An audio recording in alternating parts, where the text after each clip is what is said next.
Okay, so we are going to do a checkup on Russia and Ukraine since today was Victory Day, and I was a little bit afraid of what that would mean, but to my knowledge, at this moment, it hasn't meant a fucking nuclear strike or something.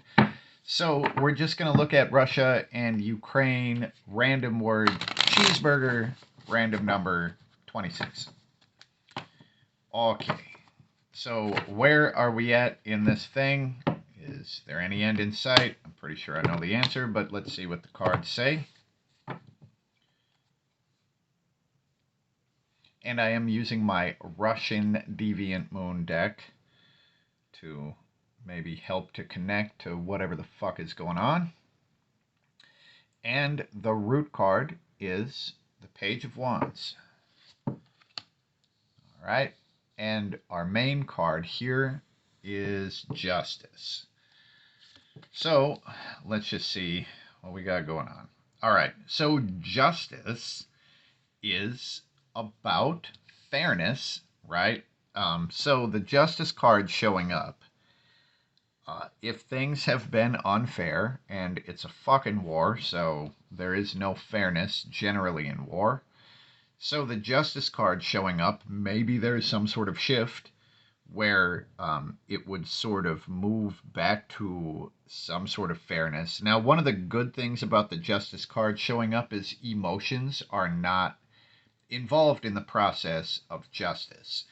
And in this situation, obviously, there's a bunch of emotional attachments to from the people who live in the place that's being invaded, and from the people who are invading, and from pretty much everyone else who has nothing to do with this conflict, but they're watching this shit on TV.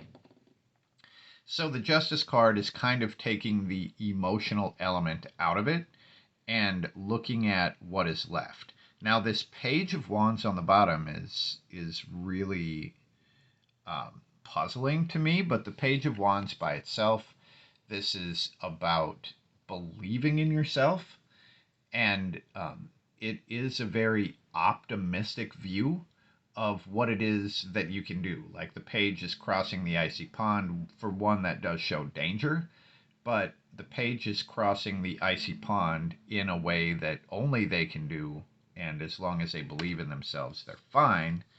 So this would show maybe an unusual approach, an unorthodox approach, and like an optimistic approach. But here, the main card we have is Justice. So let's just see on either side what leads up to it and sort of where it goes.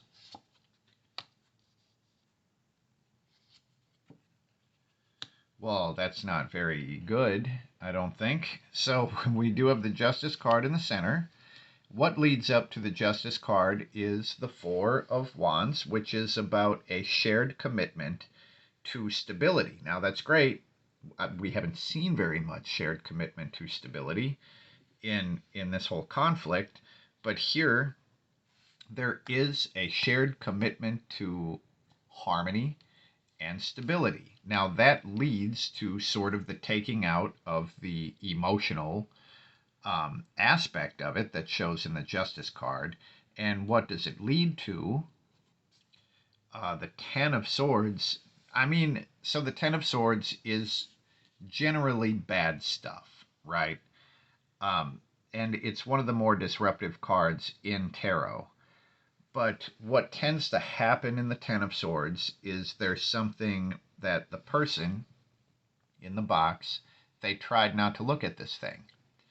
And they hid in this little box. They're like, nope, nope, don't want to deal with that. And then eventually it fucking explodes on them, right? So this would be having to deal with and having to go through some suffering of something that was just sort of let go of, or something that they tried not to deal with. This is all pretty vague, and it doesn't look like, even with the Justice card, that it necessarily leads anywhere good. It leads to more suffering. Let's see, a higher sort of purpose here. There's a lot of wands going on, but I'm just looking at this Justice card, and what is the higher energy that is guiding the Justice card? And we get the Ten of Wands. And the Ten of Wands is basically the burden you bear, or it's all the shit work that you have to do to get a thing done. So in this case, with the Ten of Wands on top, it's showing that the Justice card is like just part of the process. Now, this also, the Justice card could be about saying that you have to exact some sort of justice, right? And I'm pretty sure that both of the sides in this conflict feel like they are looking for justice.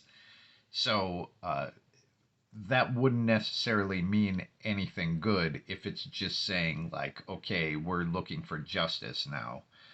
Um, huh. The Ten of Wands.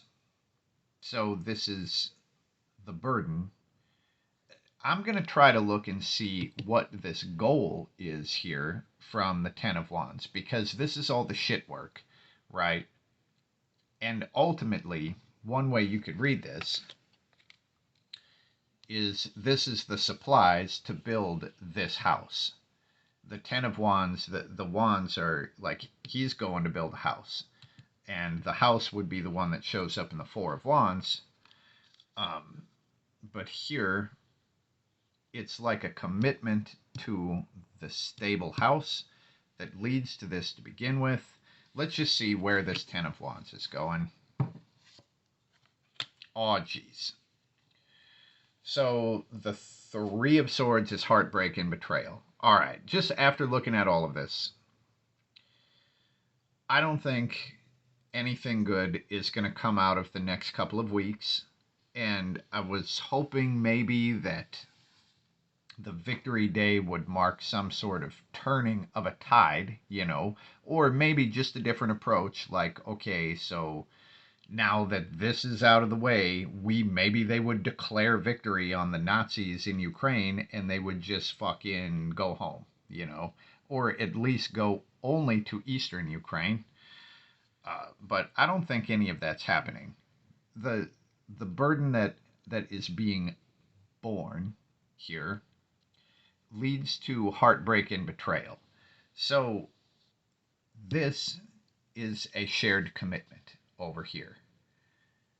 The Three of Swords is saying any deal that's made is going to be broken, right? And I mean, you can look at fucking NATO for this, you can look at Russia, you can look at Ukraine, like whatever. It looks like any sort of deal that is made is probably going to end up being broken, and anyone that is trusting will be betrayed. So let's just see. I'm going to look and see if, massive fucking World War III energy is going to come out of this. We get the Strength card. So, I mean, I would read that as maybe, but not right away. And the reason I would say maybe is because I'm pretty sure there's a bunch of energies, world governments, and fuckwads who want World War III. That it's pretty much their job to try to create this. And the Strength card would be just continuing to apply pressure to make that happen. Which I'm not getting a very good feeling out of this. Now, this also could be the Strength card applied to, like, keeping World War III from happening, but just with all of the parties involved and this Three of Swords lurking behind, I think that there's a definite effort to create the World War III scenario. And if that happens, everybody loses. But that's what we get here. It's not a very hopeful reading, but it could be that I'm looking at the cards from one very specific angle and catching only a little piece of it. If you have any other reads on this or any ideas or like any other ways that you would want to see this looked at from, feel free to leave a comment, let me know. And if you have any requests for readings, you can send me a message about that as well in the comments. And yeah, that's what we get for now. And peace.